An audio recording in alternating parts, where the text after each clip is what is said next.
tube. I deliberately didn't do it. It was upsetting and I wanted to,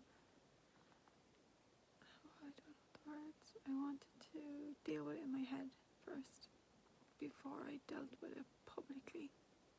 I did, however, answer questions if anyone messaged me anything about it. I was open and honest, which I always am. But publicly I wasn't ready to make the update. It was really hard on Ruby to start with. She had to come with us. The car journeys I've told a few times are really excruciatingly painful for Ruby.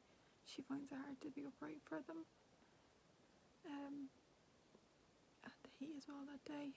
Then we thought when we were told an hour and a half that we'd be in and out. When we'd be in and out an hour and a half, that we'd actually be in and out of the hospital in an hour and a half.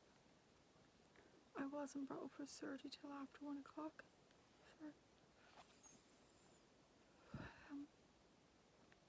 And that was extremely painful on Ruby because there's nowhere for her to lie down, nowhere for her to rest. The chairs aren't exactly comfortable in hospitals, everybody knows that.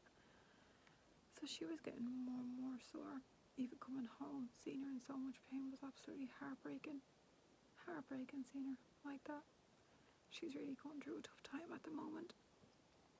Really hoping to get to the UK and soon with her, as advised by her doctors in Galway.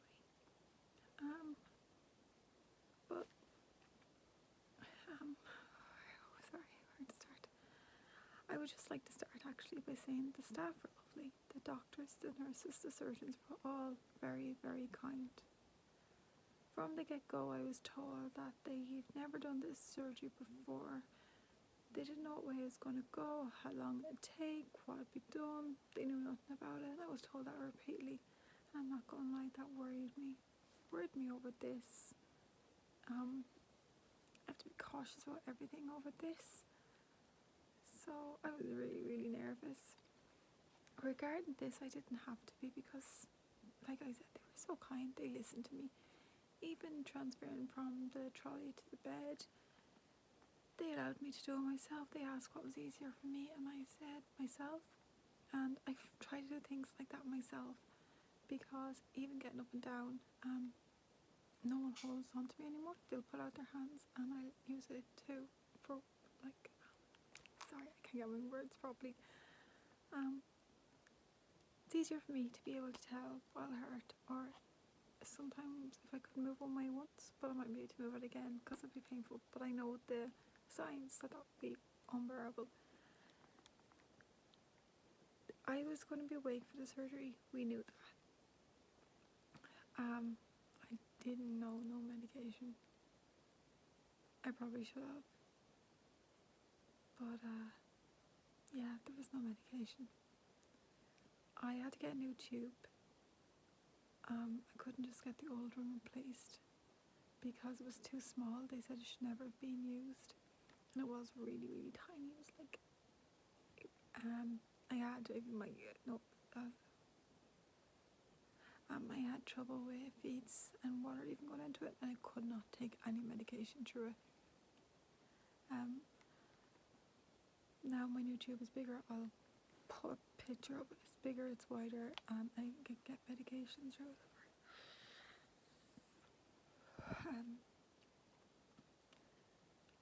I was awake for the whole thing. No medication. Local anesthetic doesn't work on a lot of EDS patients anyways. I know for me, in one surgery I had years ago, I had 5 injections, and it was still horrific. Absolutely horrific. But I didn't know I had EDS at the time. Didn't know anything about it. They were very kind. Even throughout the surgery, they kept speaking to me. But it was really, should I say the word, traumatic. It at one stage, I'm not sure if I moved or tried to move or spasmed or a whole lot of everything all at once, and I don't know if I screamed loud or screamed in my head, but I think she was a nurse, came over and put her arms on either side of me. Now, she didn't press down, She kept asking over and over, was I okay? Was it too much pressure? And I know she did it not only to hold me in, so I didn't try to escape off the table, but also she was doing it nice. She was trying to be reassurance, so there was no hard feelings. But it upset me. I do not like being restricted in any way. I find it really, really upsetting. But at the same time, I told myself she wasn't restricting me because she kept reassuring me and kept asking, was it okay? Was it too hard? Was she put pressure on me? She was really, really polite and kind. So I just had to keep it in my brain. I'm not restricted. This is to help me. Listening to the words out of their mouth as they were trying to put it in the right place, put it through, and the pain, it was just an experience like nothing else. I don't even know if I can do it again. It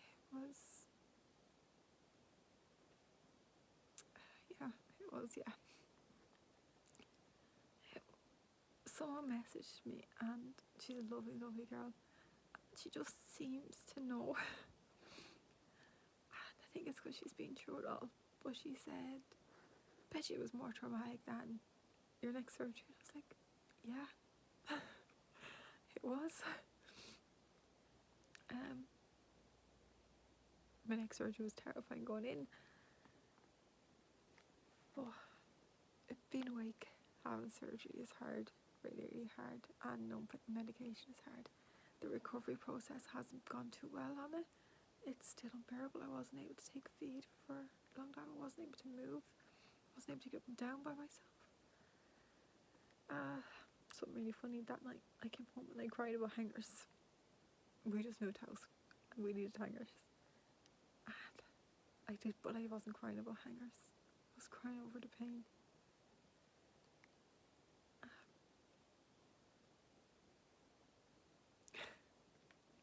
I'm supposed to get done every 3 months. I'm hoping the next one will be easier because it'll be a replacement of the same thing. It'll be just a replacement of, sorry, I don't mean just. For anyone else to have it done, I don't mean just. It's horrible. But I mean that I'm hoping it'll be easier because it's still struggling to even move with it. EDS patients take longer to heal, so I'm putting it down to that and hoping. But even to get the dressing changed is really, really painful. So it was, I am really thankful for the bigger tube, the ports. The new tube means I don't have to get stitches every week. So I'm really, really grateful for that. I'm grateful for the kindness and my treatment and the understanding. Someone came near me and she was shouting at, don't touch her neck, don't go near her neck.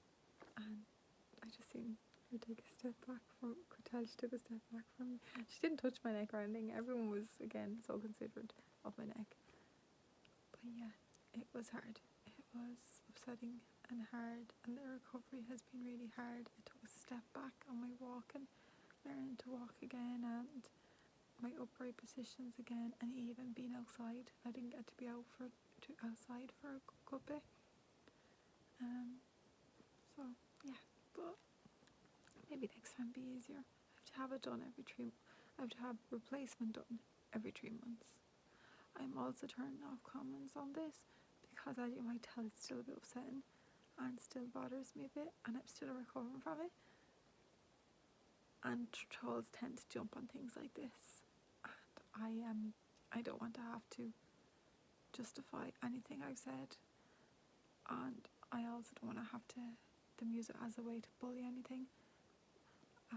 But if anyone has any questions or comments or anything like that, you can message the page or private message my own page. Thank you so much.